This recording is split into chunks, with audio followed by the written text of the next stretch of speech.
Hi, I'm Jacob. And I'm Jessica. Welcome to Cluedunnit, the podcast where we make wild guesses about fake TV crimes. Without any clues, context, or apparently accuracy. All right, let's find out. Who was right? Who was wrong? And who is dead? All right, everybody, and welcome to this week's episode where it is all about the fries here, ladies and gentlemen. It is all about the fries. I hope you've eaten because we are about to talk about fries for at least 10 minutes. Or actually, we already have been talking about fries off mic, so we're the ones who want to go get a hamburger and fries, but I hope you're ready for it. Yeah. Because, of course, what are we watching, Jessica? We are watching McDonald and Dodds. Dodds, the eccentric policeman who famously dips his fries into hot butter to eat them. Yes. Why? Because apparently he has a death wish. Oh, no. He has a joy of life. That's what that is. That's what that is. That's a carpe diem, joie de vivre. That's as opposed to McDonald, who's like, Lauren McDonald, who's like, you should be eating salads. I'm eating salads. Yes, but as we covered, she eats some of his fries as well, too. Yes, so, and she agrees that he is right about some things. Yes. So it's all just know that as we discuss this, fries are never going to be too far from our mind this whole episode. Yeah, oh my gosh, I really want some right now. All right, but so what episode are we watching? Well, today we are watching Season 3, Episode 1. Series 3, Episode 1. Yeah. We also get to play this episode, which is a lot of fun. We also get to play that famous game, Has Jessica Fallen Asleep to this episode? It's true. I may have seen this one. Yeah. Although I don't know. I'm not sure. I'm like 50-50. Yeah. So we're going to watch the teaser and we're going to see what happens. And Jessica may or may not be guessing this week. So yeah, we'll see if she gives me any clues, although I doubt it. She's competitive enough to not do that. No, I would be honest. I would. No, promise. no. You're definitely going to be honest. I trust you on that. I just don't think you're going to help me, is what I'm saying. Oh, I see. Okay. Yeah. No. No clues. I trust you implicitly. Wild guesses only. So what is the for people who may not be familiar with McDonald and Dodds, is actually about more than people who do or do not eat fries. What is the logline for the series? Yes. So created and principally written by screenwriter Robert Murphy, the series follows streetwise ex-London City ambitious cop McDonald as she arrives in Bath to head up the local CID and is partnered with Dodds, a shy, enigmatic cop who hasn't seen street action in over 10 years. So this is 3 series in. 3 series. So he's definitely seen some street action since then, but yeah. And the idea is that she is more instinctive, like she's reactive and just makes decisions, whereas he is kind of considered a weirdo. Like they were hoping, by that I mean her old boss, right? Who, by the way, I think Chief Inspector. I think that actor got the job of playing Prince Andrew on The Crown, and so that's why. So they quickly wrote him off the show. They wrote him off the show and gave her a new boss.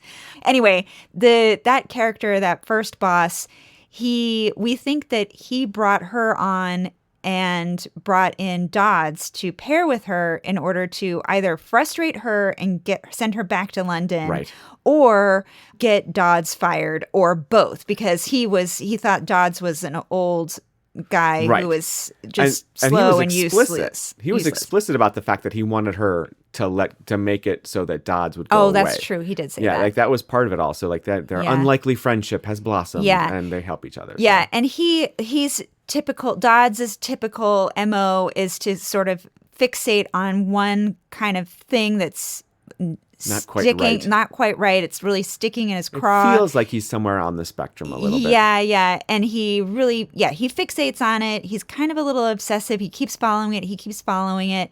And, pulling at the string, basically, He's like Sheldon Cooper meets Columbo. He's like, something's not right here. So he's just kind of like picking at it all the way through. Yeah. And sometimes he's actually wrong, but he's like halfway. He's right. Not always, because there are episodes where they hang a lantern on the fact that he doesn't. But one of his things is that he almost always messes things up in a major way. Like he thinks he's right, and so he messes with evidence in a way that like makes things harder, or he like springs a trap too soon, or like alerts people too soon because he's just so not fixated, but he's following one thread and he won't let it go, and he thinks that that's what it is. So. Yeah, and Lauren Dodds has gotten used to being like, okay, he is not as weird and useless as everyone maybe thought he was. He does actually figure this all out in the end. He's kind of my diamond in the rough, or my like back pocket ace in the hole. Ace in the hole, yeah. And so she will like listen to him, and then sometimes that gets her into hot water because she's a little impulsive sometimes herself.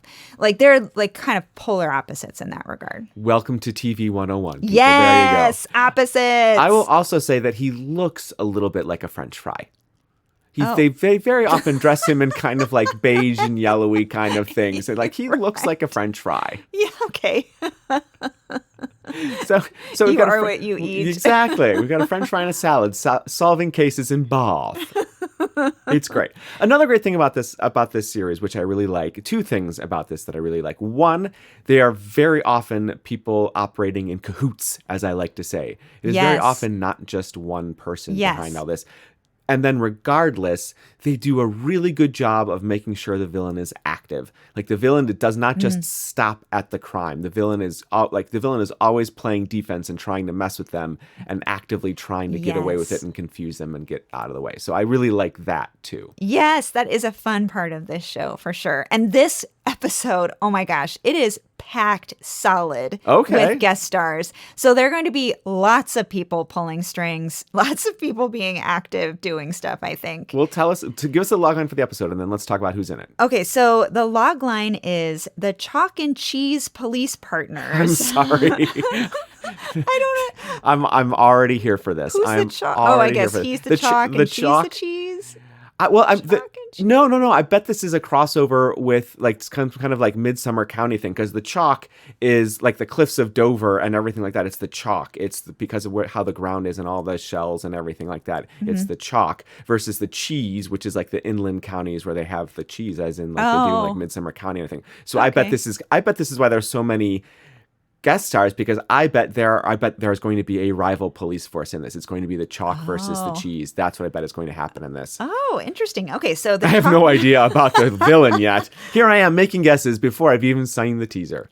Interesting. So the Chalk and Cheese Police Partners are tasked with untangling the mysterious circumstances surrounding the death of a young woman in a busy park in broad daylight, surrounded by witnesses and with a spooky smile on her face.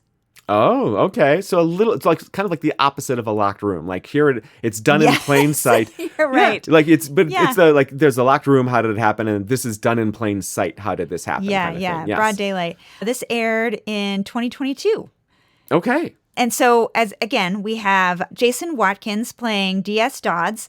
He is a RADA-trained actor, Screen Actors Award winner for The Crown, playing Harold Wilson. You can see him right now in Archie, the Cary Grant series that's on, I think it's on BritBox for us.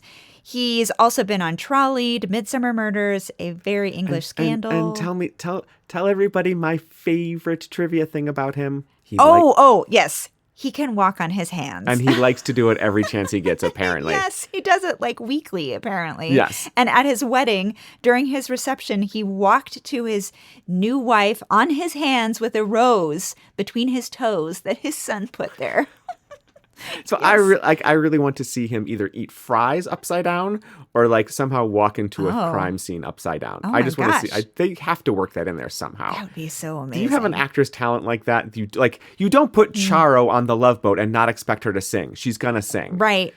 Dodds can like walk on his hands. He's got to walk on his hands at some point. Yeah. Even if, maybe he has to escape some room or something. Yeah. Come on. I want to see that. Oh, that's a good idea. idea. See, yeah. Have him do the whole scene. What was that movie with What's Her Bucket and Sean Connery where she had to slip through all the lasers and everything? Sean Connery. Yeah, it was from the turn of the century. Whatever. Okay. In any event, I want to see him walk on his hands through lasers. That's what I'm saying. Oh, very cool. Very cool. Oh my gosh. What? Make it happen, people. Yes. Then we have Tala Govia, who plays DCI Lauren McDonald. Mm-hmm. She was born... The famous salad eater. Yes. She was born to two theater actors, spent most of her youth in theater. That is the definition of optimism right there. being raised by two theater actors having a kid. Like, that is some faith and optimism right there. We're going to do okay. I'm not saying it's not professional theater actors, but yeah. You're right. She went to Bristol Old Vic. She's been on EastEnders, Tracy Ullman's show, a TV series called Fit. She was in Shakespeare's Globe, A Midsummer Night's Dream. She's been in a number of animated shows, including Go-Getters, and a series with Jim Howick from Ghosts and what's called The History, something or other, Horrible Histories. Horrible Histories, yeah. And the series was called Scream Street. It includes a surfer zombie, sarcastic vampires, martial arts mummies, which is one of she plays a martial arts mummy, yes. Which those pictures from that are adorable. Yes, so, yes. Such a great show. Kids animated show, lovely. Okay. And then, as I mentioned, Claire Skinner replaces C.S. Mary Ormond. She joined at the end of season 2, replacing the old boss, C.S. John Houseman, who I'm pretty sure had to leave because he was filming The Crown as Prince Andrew, and he was going to get a boatload of time out of that one. Give me some of that Netflix money. Right? Claire Skinner has been on the screen since 1988. She was in Bridget Jones's Diary. She's been on TV in Inspector Morse, Doctor Who, The Chelsea Detective, Ted Lasso, Midsummer Murders, and also she is on Scream Street. With Love Tala. it. Yeah. Yay. Totally love that. And we have totally seen her. We must have seen her in all those shows. Oh, for sure. Yeah. Okay, and then we have a boatload of guest stars in this episode. Do we have any information as to whether or not they eat salads or French fries? Well, let's guess. Okay, let's figure that we're gonna make that choice. I'm not going to get into all of them right now, but there are 21 people in this episode. Yeah, it's really huge. That order from In-N-Out would take forever. Yeah, the PA would be sitting for a good amount of time. Like, I've written all of the next season waiting at In-N-Out, for sure. So, first of all, Alan Davies. He is best known to some of our British TV watchers as a panel game show guest since 2003 on QI. Okay. And he is also very well known for being on the show Jonathan Creek, playing Jonathan Creek, which is a mystery show. He plays a man who designs magic tricks for Adam Klaus, but he also teams up with Maddie Magellan to solve baffling crimes. He's definitely he definitely goes for the fries. Yeah. You 100% want to look at him and go like, fries, for sure. Okay, then we have the amazing Dame Sian Phillips as Agnes Gillen. She is a Welsh-born stage veteran. She is known for playing the Mother Empress Livia on the classic BBC series I, Claudius. Okay. For which she won a BAFTA. And she also played the Reverend Mother in the 1984 David Lynch Dune. Okay, now what does it say about me that I have seen that version of Dune, but I have not seen I, Claudius? Yeah. There you go. Okay. That's what you need to know about me. Have you seen, however, Ewoks, the Battle for Endor? Oh, God help me, yes. She is on that as well. And she is also... It's a forest moon, so she's all about the salads. She is a magician witch in that. That makes sense, yeah, sure. Yeah, she's also in Clash of the Titans in 1981. Lord. So, interesting fact about her, she's probably a salad, yeah. She began professionally acting at 21. She has had multiple awards and nominations, but actual awards. She married Peter O'Toole. Did she get an award for that? She should have. She got a 2-volume biography out of it. Oh, my goodness. You can get all the details, apparently, in the second volume about what her marriage. That is amazing to me. That, good on her. I'm glad she's lived such a great and full life. But when did she marry Peter O'Toole? In 1979. In the 70s. The 70s is fine. She had a whole life. Oh, no, 1959. 1950. So she married Peter O'Toole in 1959. Yeah. But that doesn't get covered until the second volume of her autobiography. Right? Yeah. So... yeah. The first 20 years of her life, what the hell happened? Yeah, she had a lot going on. She had a lot going on in her life. She went to college. She went to RADA, I think, also. Yeah. And she began working when she was 11 on a Welsh radio. Then she's definitely been eating salads. If she was eating fries, she would be... Well, here's the thing. She hasn't retired. She is still working at 90. Yeah. Salads all the way. Yeah. And prunes. Lots of prunes. Yeah. She got a Golden Globe for Goodbye Mr. Chips, which she was also in. She has done a boatload of musicals, Pal Joey, Gigi, Cabaret, A Little Night Music. She was Tony Award nominated for her one-woman cabaret show called Marlena. I'm sorry, Jessica. You can't hold that against her. Marlena DJ. You're right. I know. She's actually done 2 cabarets, which were very highly rated and very well, memorable, very noted. And I was definitely thinking like, okay, fine. I would have seen it. I think maybe, I don't know. Yeah, Marlena, but I mean, come on. She's playing Marlena Dietrich. Yeah, I mean, that's sure. Pretty cool. She continued to work, as I said, she's continued to work into the new millennium with elderly roles on stage and screen. Those are her words, not mine, including the West End show Calendar Girls, which they made a movie of, but I don't know why she wasn't cast in it, but she did the show on stage. She also has done the TV series Lewis, Chelsea Detective, Silent Witness, Casualty, Holby City, Doctors, and she was in Good Omens last year. Oh, nice. She does not stop. No, she doesn't. Good this for her. This lady, and she looks great. I couldn't exactly find pictures of her in Good Omens, but I think I found one picture, and I swear she does not look 90. And she's fit. She's really okay. She motors. Amazing. Definitely a salad. Then we have Catherine, and I'm going to butcher your last name. I'm so sorry. It has lots of Y's and L's. Tidelessly. Sure. You're looking at me as if I know. I don't know. I'm sorry. not giving you the point. I wish but you knew. Good job. She plays Kate Porter in this episode. She is very famous for her role as Eva Price on Coronation Street, close to 800 episodes between 2006 and 2018. Coronation Street, that was a Cure song, right? Was it? No, that's Fascination Street. It's okay. Sorry about that. Keep going. She also fit in time to be on Emmerdale Farm. She did 30 episodes in 2010. She was also on the show called Trolleyed. She was on Midsummer Murders, Holby City. She had she had either a recurring role or they just brought her back to play other roles, which, as we know, they seem to be okay with in England, or on Monk. I was going to say, what do you mean England or on Monk? Let's not put that on the British. That's just TV. So that was in Holby City, 2006 to 2018. And she was also on a show called The Good Ship Murder in season 1, episode 8. I feel like we need to watch that. The Good Ship Murder, yes. Mm-hmm. Yes. Then, also speaking of shows that we have watched and people that we know, I'm so excited for us to also see Holly Aird again in this episode. She plays Paula Monksford, and she is known to us and many for playing Dr. Frankie Wharton on the first 4 seasons of Waking the Dead. Okay, so yes, definitely saw her there. Yeah, she left for her second pregnancy. We talked about it then. She was a child star since 1980, and her recent credits include Casualty, Grantchester, Law & Order UK, Midsummer Murders, Hijack, Discovery of Witches. Side note, speaking of Monk. Yes. Her first marriage and her first child was with James Purefoy, who played the villain in Monk, the movie, which we just watched. Monk, yeah. And I'm total French fry. I'm getting a good salt of the earth French fry vibe from her. Yeah.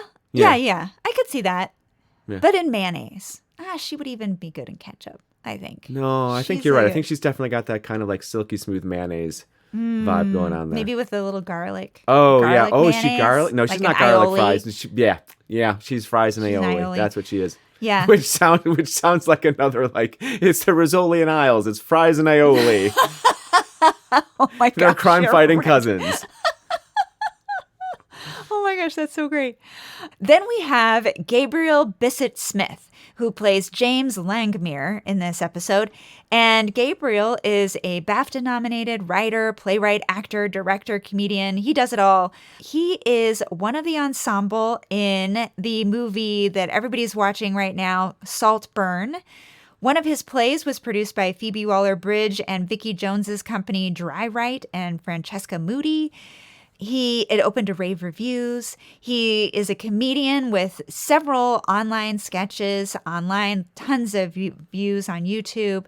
Most notably, he directed and co-created the BBC's murder mystery called The Last Hours of Laura Kay.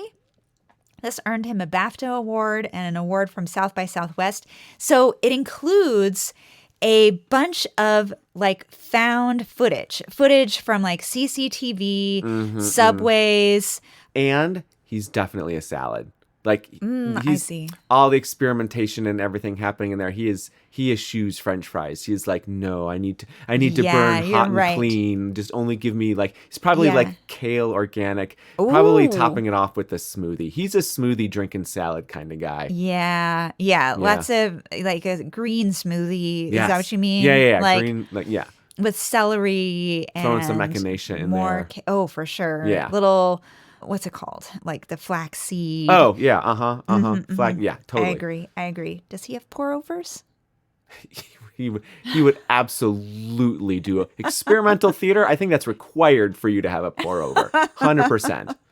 Yeah. And you know he composts those grounds. So oh my gosh. Yeah, and yes. he juices himself and he's total compost. I don't know. So if you go on YouTube and watch any of his videos, he also has a roommate, or seems to have a roommate that he collaborates with, or there is a character that plays his roommate in a lot of these videos. He's already got us guessing what reality is. Like You're right. Mm-hmm. Okay. Not sure. He's taken us into another reality. You're right. Total salad. Then we have a bunch of other folks that we'll check in on after we've watched the episode and see who pops out at us. But those folks really excited to, see what they're going to be doing. And they don't care. They're just going for crafty. It doesn't matter what's there. No. I don't know. We're all great. Well, we'll check in with them. One more person that we should mention, though, is, because we talked about the writer-creator in the last episode. Right. But the director of this episode is Robert Quinn, who is an award-winning Irish TV filmmaker.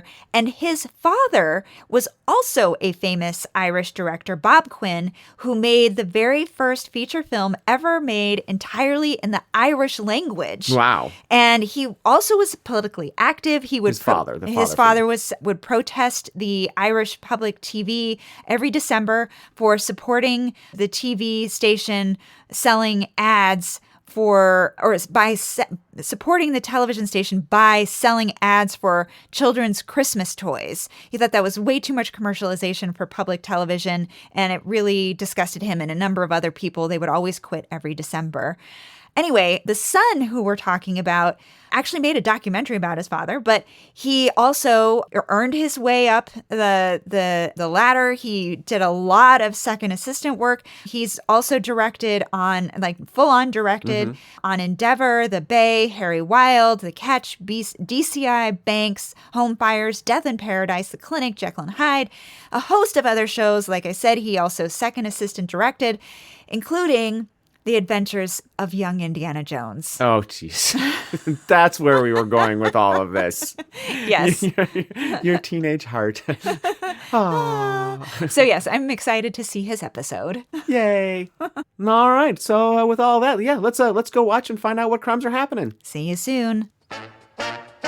Jessica, you mentioned that this was filmed in 2022. Yes. And I bet we could have guessed that, not even knowing that, because there were so many extras. It was as if they had an incentive program to be They had to have had an incentive program that was employ everybody, as many people as you can find. Everybody, just round up everybody in Bath and get them on the streets. Anybody who's unemployed, give them a job. Even if they're employed, take them out of their work and put them onto this. So the whole opening sequence is a foot chase through central historic Bath, Yes. Which that's just how I'm going to pronounce it. Bath. Actually, it's not. You're going to hear me talk about my Midwest Bath. In any event, there's a foot chase happening through the center of historic Bath. Intercut with this foot chase is the woman in a crazy, like, multicolored print dress, fabulous dress, great hat, big floppy brimmed hat, becomes important later on, and then a foot race with like McDonald and a couple other just cops chasing down this running guy through the streets of historic Bath. The like intercut, and all of this is intercut, like the woman walking down the street, this foot chase with a guy giving a lecture about phonology and linguistics. Like right. only a British mystery show would have the sheer balls to be like, yes, we're going to talk about phonology and linguistics. And that's Alan Davies, comedian and star of Jonathan Creek. There you go. Yes.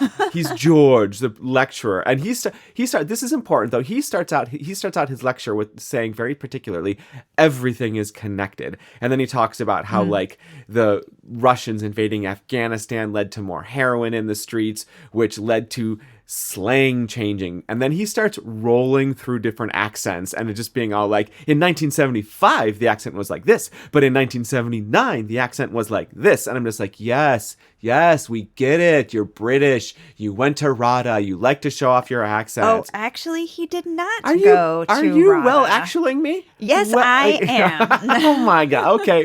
He didn't go to RADA. Fine. No. He's a British actor. He loves to show off his accents. Fine. We get it. You're British. And I would like to point out, and I was reading an article from Wikipedia.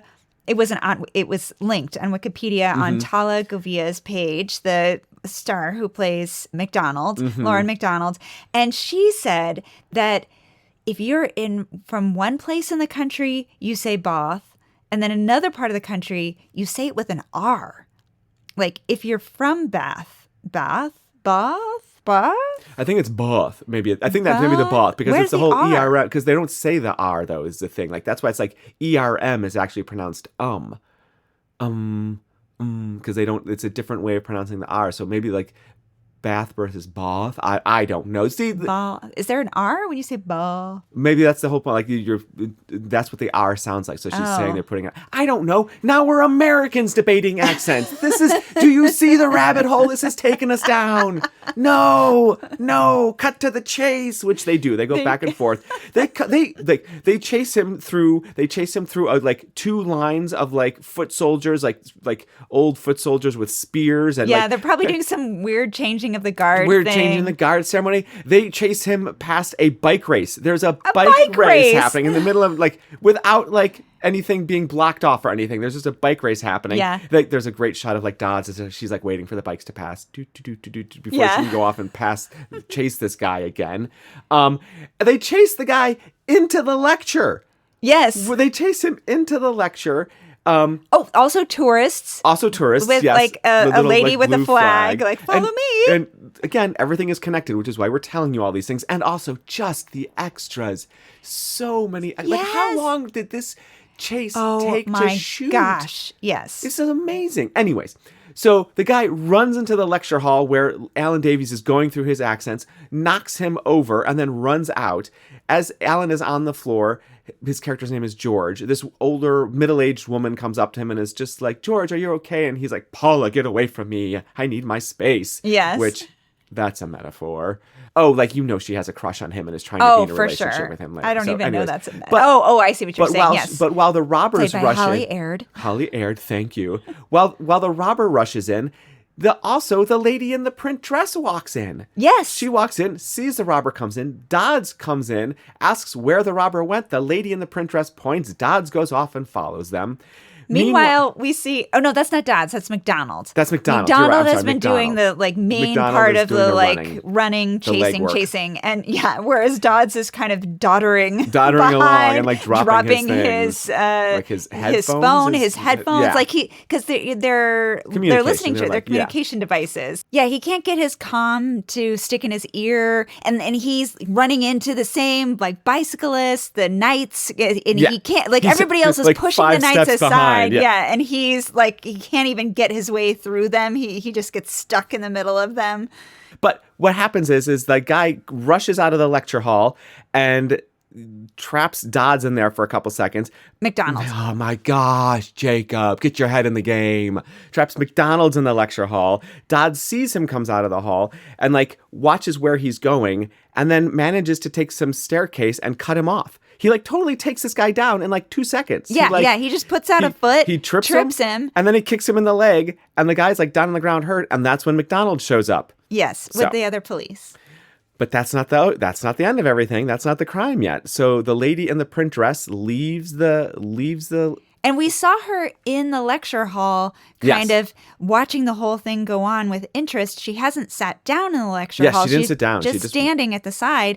And then she kind of has this look on her face like, oh, like she has an idea. Mm-hmm. Oh, and she walks off in the direction of McDonald and the robber and following everybody. Yes. So she comes into a park after all this. And again, with the extras. Oh my gosh. So many people in this park. Tai Chi and fans and like what else is going on? Weightlifters. Yes, there's this guy like doing camp. squats and boot camp and everything going on. And like so many kids. People sunbathing. Yeah. Many there were so many frisbees on this set decoration. I'm like, there are never that many frisbees unless you're outside a Phish concert. Yeah. Like, they were very close together, too. Yes. It wasn't even like they were trying to be like pandemic separated outside. No. Everybody was close. Yes. And so she's walking through the park and she texts somebody and she's like, hey, meet me in the park. And then she sits down and you see her face when she texts, meet me in the park. You just see her profile. You see her face when she does the texting. But then you're right. They cut. And you only see she's got her hat pulled down, so you only see her mouth. And then later on, when you cut, like when she sits down, she's got it pulled down really low, so you don't see her face there either. Yeah. So like the last time you see her face, she's texting, and then she goes and sits down to wait for somebody, and you don't see her face in those last 2 shots. Yeah. So it's like, Then you cut to McDonald and Dodds eating fries. Yes. And Dodds is. Dodds is eating fries. Calamities, they might be oven fries.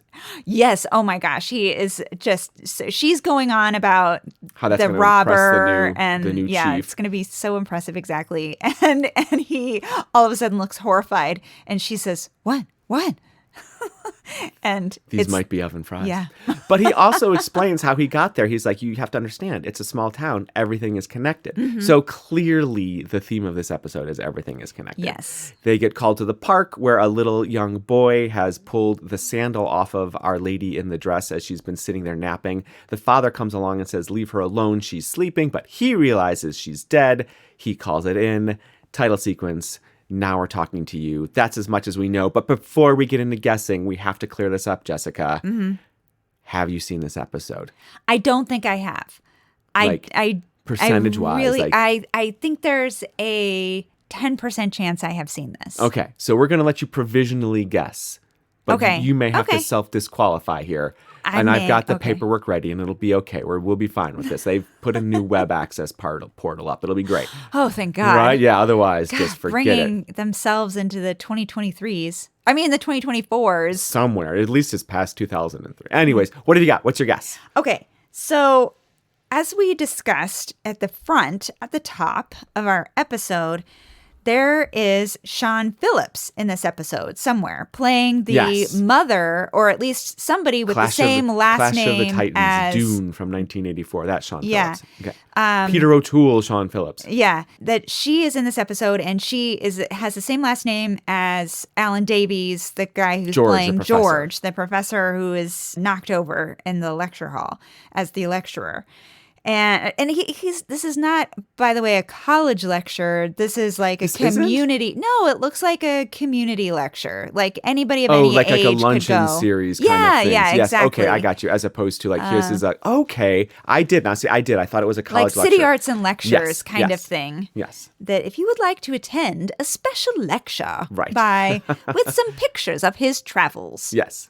And talks about his latest book. Yes. Well, heroin and slang. Oh, is that his book? I don't know, but that's what he was talking about. How the drug heroin trade impacted slang. Yeah. So knowing that she is going to show up and she is going to figure largely in this episode. She has to. Come on. Yes. I think that she is George's mother. Well, we kind of came up with this together. Yeah. That we think that she is probably playing George's mother. Yes. We came to different conclusions, but we think that is true. So you go on with what you, yeah. And I guessed that she poisoned the lady in the loud print dress with the straw hat. And she poisoned her at tea, and it was slow acting. And it made her happy. And so that's why she has that sort of happy look on her face when she's found dead. And we kind of came up with this together, but you really, you'll share more, I guess, on your guess, but I'm sorry. I have to interrupt because I said lugubrious. That is completely the wrong word. This is me.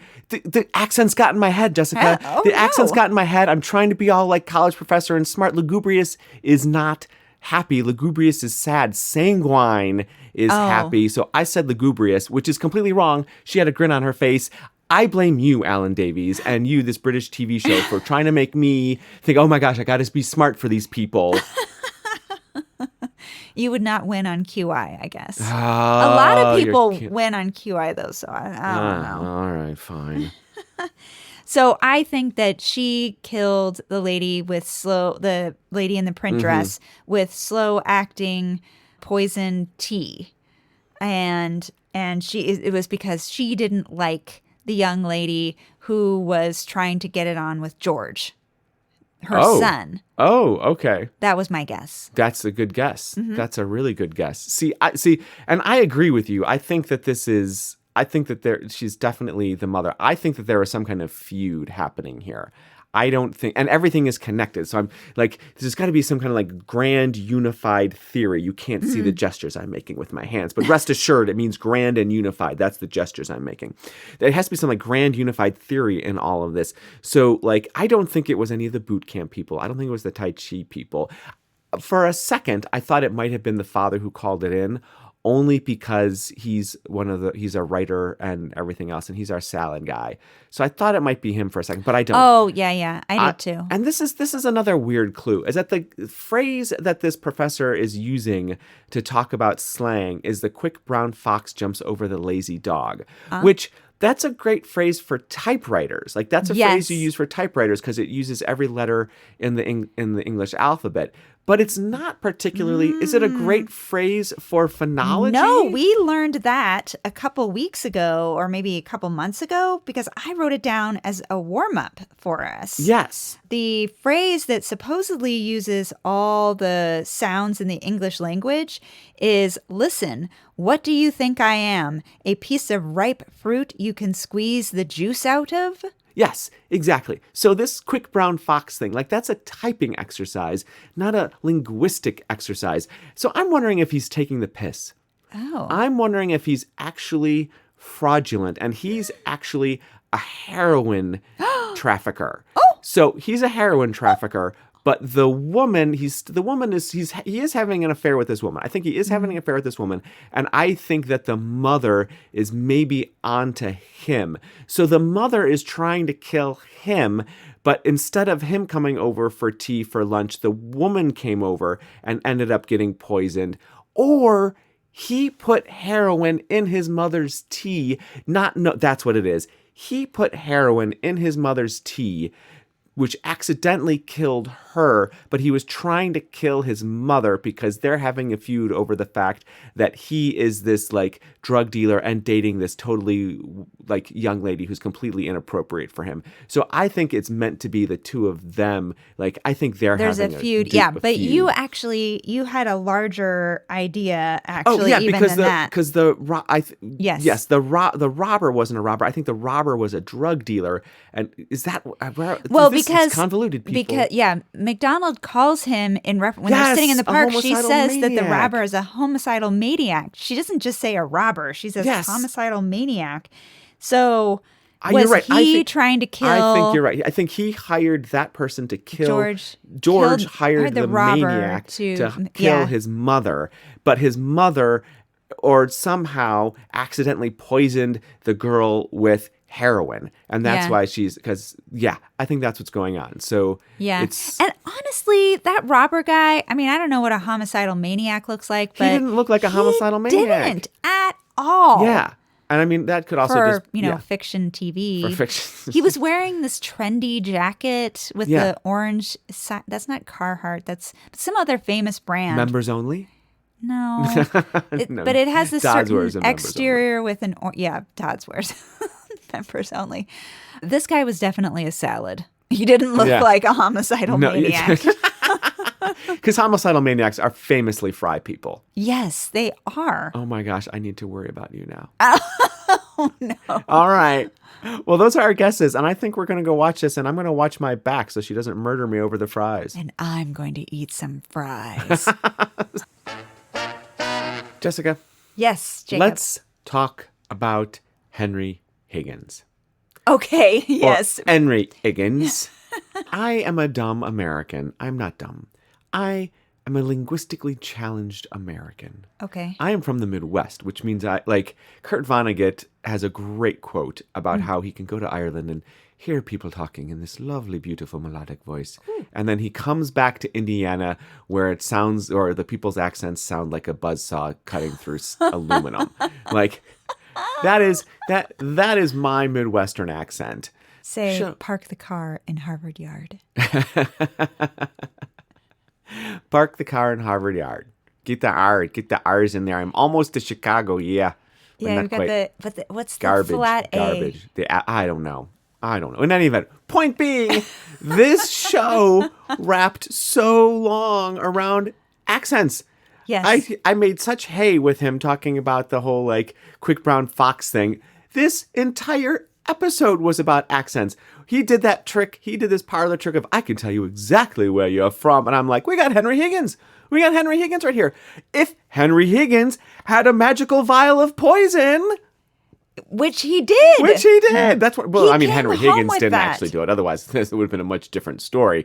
But the professor in this show did. Yes. Yeah. He went to Oxford and then he traveled to Brazil or the South American rainforest. Traveled everywhere. But yes, wrote a book about that and he came home with this poison, which when you smoked it and inhaled it, began a long, but not a long, but just began a peaceful, happy death. Like it would kill you. Euphoric. Peaceful, happy, euphoric death. You would just go out smiling, painless death. Painless, euphoric death.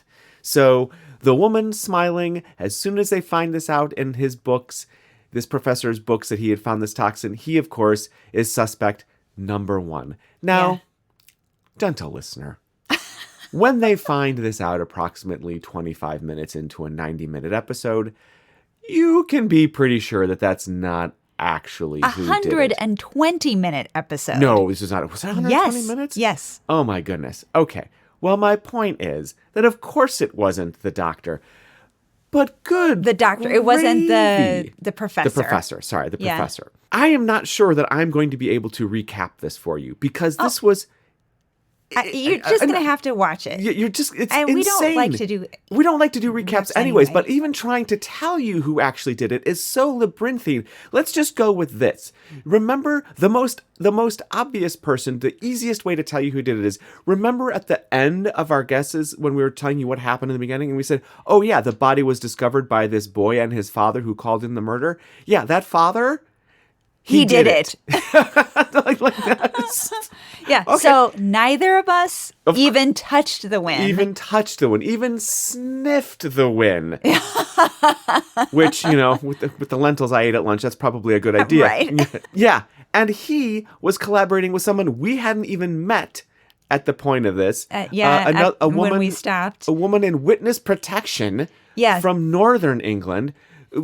It's too complicated. It's too complicated. And so there was a My Fair Lady theme going on. An incredible My Fair Lady theme. It was an opposite. There was an I, Claudius theme. So Agnes was the professor's mother. 99-year-old mother. 90-year-old mother was about to turn 100, but still driving herself around town in a little MG sports car. Yes. Looking fabulous, having her nails done, having her makeup. Sharp. She was sharp. It was amazing. Getting herself up and down everywhere. Yeah. When she finally gets taken into the police, she wears this old lady, like, baggy sweater. This cardigan. And she, like, combs her hair into this horrible...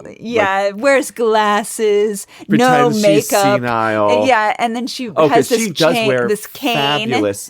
fabulous makeup throughout it all out. Like, not just, not just makeup for TV, but like makeup to like make herself look really glamorous throughout the whole episode. Yeah. And like big lips. Yeah, big lips, bright, bold lips, and like bright color silk caftans that are like trailing behind her like a train. And she confesses to the murder with half an hour left in the episode, and they're like, you can't prove it, and she's like, you can't prove it, so I'm going to kill myself. So she kills herself, thinking that this is all wrapped up. But of course, no. It is not. She didn't actually do it. She didn't actually do it. She's protecting her son because her son's a bit of a, I won't say he's not a prat, because he is quite smart. Yeah. He just has zero sense of people and zero sense of how to make his way in the world at all, I think. Entitled would be a good word for her son. Very entitled. Well, like she says, men delude themselves. Yes, you're right.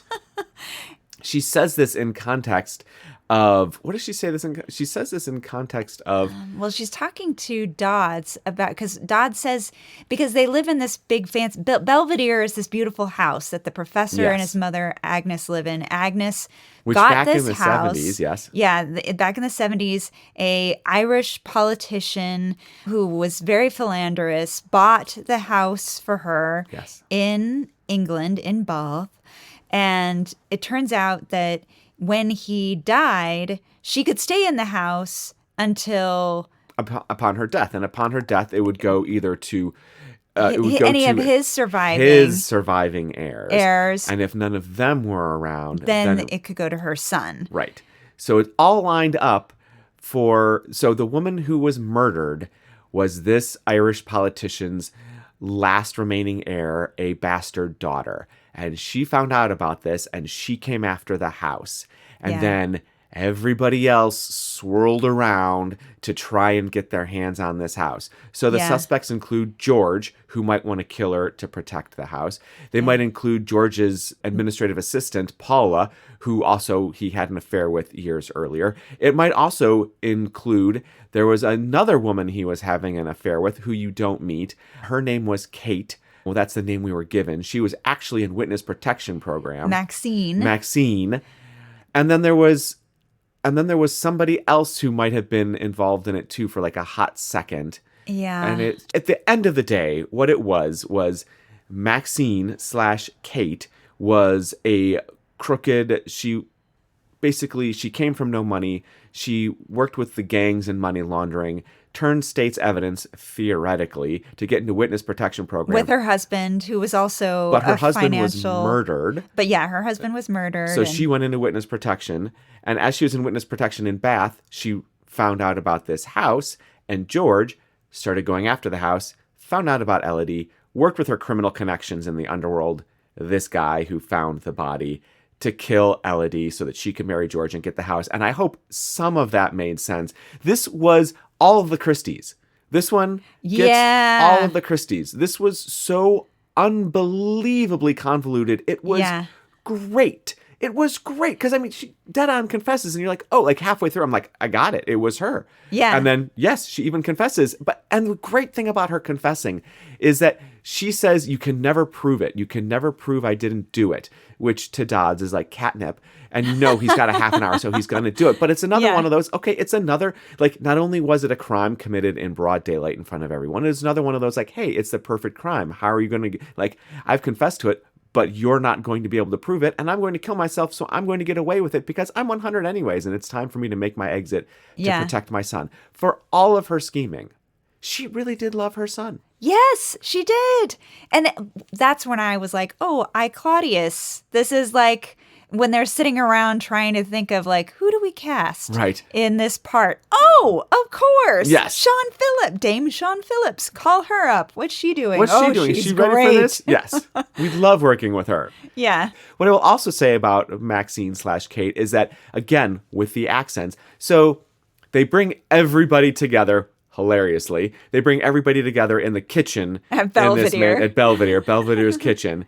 And so Paula, George, Kate/Maxine, and they bring in James, the dad, to see if he can identify the suspect that he saw rooting around through Elodie's stuff so he can pin it on them and they have their murderer.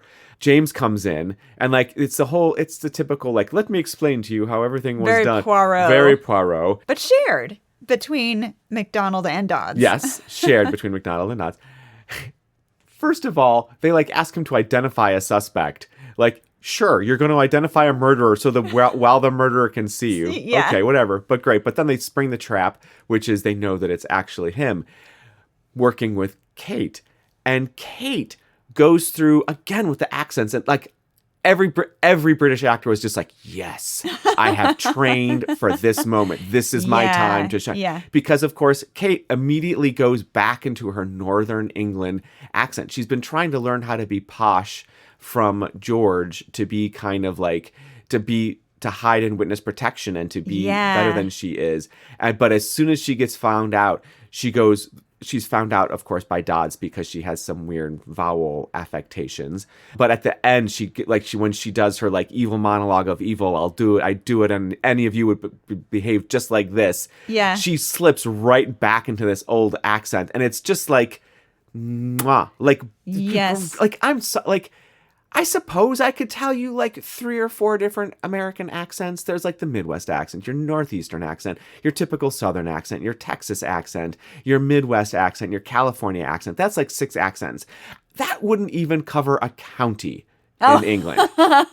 Right. And, this is the actress who is famous for her 800 episodes on Coronation Street. Oh, wow. And also on Emmerdale. So she's really showing her chops. Yes. Right? I feel like. Either that or this is one of those things where it's just like, oh, you Americans. This is such bog standard English acting. Any one of our actors could have done it. Mind you, I'm saying that as a fictional British person. I think it's amazing. I also love that the mother, Agnes, has like slightly derogatory nicknames for everybody. Like, they're not derogatory. It's just knows that she does not think well of you. Why does she call Dodds Titch all the time? I don't know. What does that mean? So she calls Dodds Titch all the time, which must be some sort of slang that we don't know about, just like accents. But she also calls her kid Spud. Oh, yeah. She calls her skid. She calls her kid. Okay, I looked it up. Titch in English means a small person, especially a child. I don't need to take any notice of a titch like you. It's like a form of address. So, that's she calls Dodds British Titch. informal, humorous, used as a way of talking about or addressing a very small person. Ooh. Yeah, nasty. so like she's vaguely insulting the whole, like her son is Spud because she wanted her son. Like she has stories that like she slept with. She wanted him to be the big potato? Yeah. No, she wanted him to like take over the world. Oh, she, that's right. She slept with Picasso at the eve of the Spanish Civil War. She like was sleeping with this Irish minister. She had his life planned out for him. He was going to go to Oxford and end up running the world. And instead he went off and studied linguistics. Yes, that's right. Someone needs to show this lady some like musical theater. Like there's honor in studying linguistics and accents. See, it matters. I don't know. Is that honorable though? Okay, it's problematic. Henry, problematic.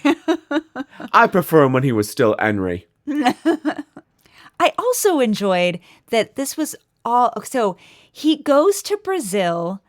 Presumably sometime in the 80s, finds out about this. He's got to be drug running. I'm sorry. If you're in Brazil in the 80s as like an Englishman, like going out and trying to speak to the indigenous people, no, you're really actually just running cocaine. That's what I think. I'm back to my drugs with him. He's a cocaine runner. Well, I was thinking how funny it is that it's in a vape pen.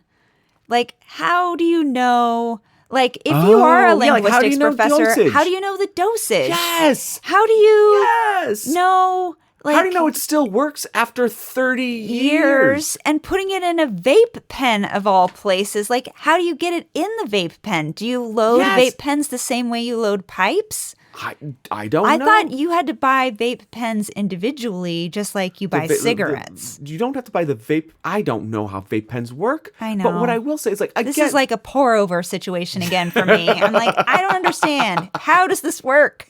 Well, let me tell you, except I don't know how this works either. Yeah, and how he brought this somehow into the country. Like, he got it past customs. He got it past customs. And this is the other thing. It's an agricultural product. It's an agricultural product. And a controlled substance.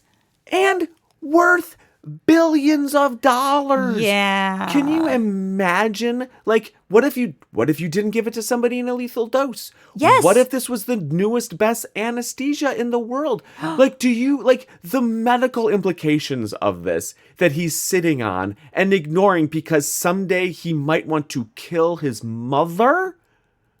Right. Well, like, I mean, how short-sighted is that? So you want to kill your mother to inherit $5 million. Yes. Meanwhile, you could sell this to a bio You're farm right. company. And you could have been like, Yes. you could have been just like the guy who invented penicillin. I mean, seriously. You know, do the right thing and bring it forward for science. Yeah. Do the right thing, George. Yeah. For science. For science. All right. Well, for science, or at least statistics, or at least amusement, we'll be back next time with some more guessing. We'll see you soon.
Hey, everybody. Thanks for listening. We really appreciate it. And now we want to hear from you.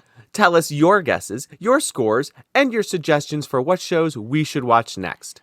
Go to our website, cluedunnitpodcast.com, or email us at cluedunnitpodcast@gmail.com. Or find us on Instagram and Facebook at Cluedunnit Podcast, or on Twitter at Cluedunnit. And if you like the podcast, please rate us and review us on Spotify or Apple Podcast to help us get the word out. And maybe you'll hear your review read on the show. Want to be a Cluedunnit private investigator? Leave us a few bucks at cluedunnitpodcast.com and we'll send you a personalized, official Cluedunnit private investigator license. Officially approved by the totally fake Podcasting Adjudication Board in their secret headquarters in a mountain outside of Squamish. We hope to hear from you soon, because watching TV is always better with friends. They did show us a magnificent beard. Yes. I want to know if that guy had some lines or not. So at one point they go to a riverboat to search the riverboat because that's where the lady who was killed with Sting when she was in town.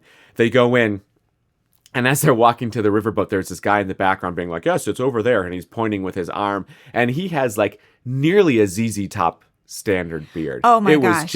It was an amazing beard. Like, this was not just a COVID beard. This was a man who had been working on this beard for a long time. Yeah, and well it was done, sir. near his belly button. It was near his navel, yeah. But it was still pretty full. Like, it wasn't scraggly. It was a good beard. We had to rewind to watch the beard twice.